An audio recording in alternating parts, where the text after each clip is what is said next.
Good day, viewers, ladies and gentlemen.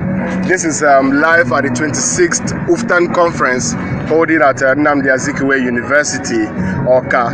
And I have right here with me a very big man in the French language community, a great personality, an erudite professor, the director of the Nigeria French Language Village, in the person of Professor Samuel Kolawole Oladipo. Please applaud the say. Today, Prof, bonjour. Bonjour.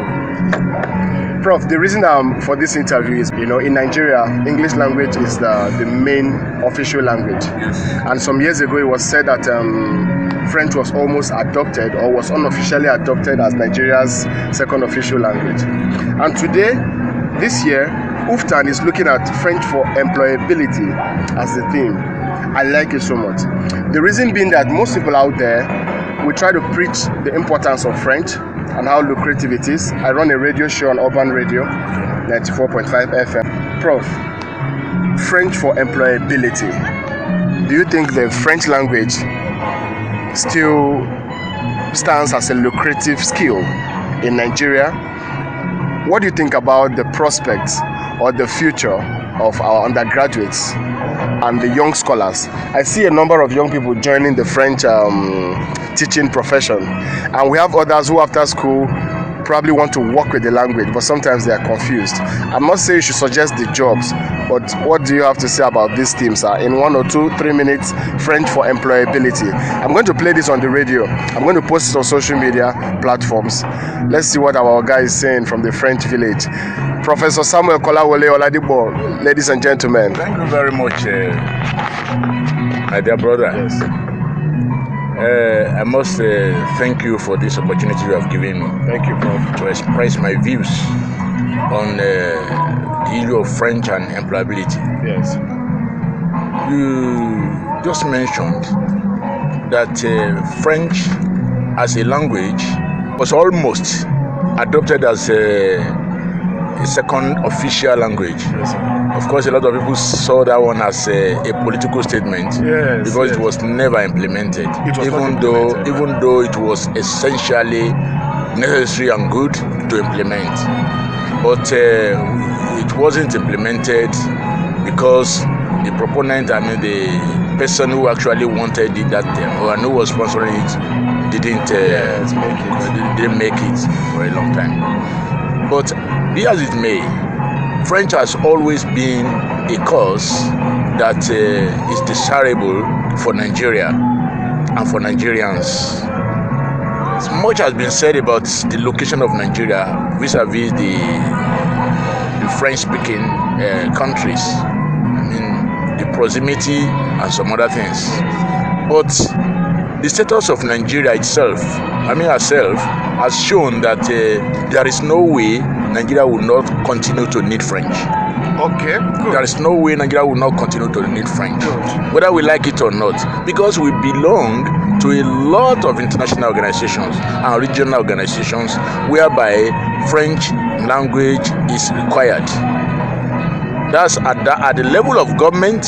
Yes. It's extremely very, very important. At the level of governance, it's very, very important. But that's just at that level. But at the level of employability, in fact, a lot of our eminent personalities in this country had at one time or the other lost big jobs, international jobs, just because they could not speak French. I've always heard that, Prof. So, it still remains the same. There are a lot of opportunities, job opportunities. But the unfortunate thing is that our curriculum has been tailored towards just French for teaching, French for cultural development, French for all these things. But we should leave that. We should go beyond that. Exactly. And that is why the theme for this conference is very apt and important, because French has to be studied as a way of life. Yes. It has to be studied as a way of life, and a lot of other things. Just studying language for the language sake will not help us in this country.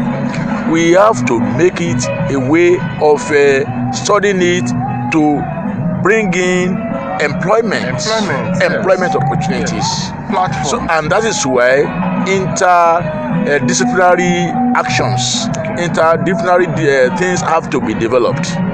We can no longer continue to study French in isolation. We have to study it with courses that have to do with entrepreneurial development. And that is why some institutions now are being encouraged to at least include French as a GSE course, not only as GS course, but even as part of entrepreneurship course. For instance, in my university, we made it compulsory for tourism and hospitality students to study French. Beautiful. What university is that from? Exeter University. Good. We made it compulsory for even law students to study French. We made it compulsory for some science students that will need research, that will need practical experience in French to study French. By the time you now combine all these things and people know that you speak French, people know that you know what you are talking about, people will get attracted and get employed. And when students see the job opportunities, they will be attracted to study French. So, French for employability, which is our theme for this year, is a very good development for us. And I just want to, just like people were complaining, CCC maths was not properly used. No, government has given us a leeway. NUC has given us the leeway. They have given us 30%. Each university is now free to introduce courses, innovative courses that will promote the study of French. That will promote, just bring in just all what have been suggested, all these courses that have to do with entrepreneurial development. They should be brought in. They should be introduced by departments. We are no longer talking of literature. We are not talking of Racine. We are no longer talking of Molière. All these things cannot lead us anywhere again. But bring in things that can work for life. This can bring you into contemporary life. Providing value. That will provide value for what you are not just one. That will contribute to the economy. What is the study of Racine? When Racine was born, what he wrote, what will he contribute to the economy? It doesn't contribute anything to the economy. And that's why it seems that government is no longer interested in sponsoring the study of French. But when we now bring in things, new methods, curriculum, when we now improve on the curriculum and we bring in innovative ideas, you will discover that there will be more and more development in the study of French. Wow, awesome. Dr. Ebuka, are you feeling this? Dr. Benny? Thank you so much, Prof. You have said it all in a few minutes. Merci beaucoup, Prof. Thank you.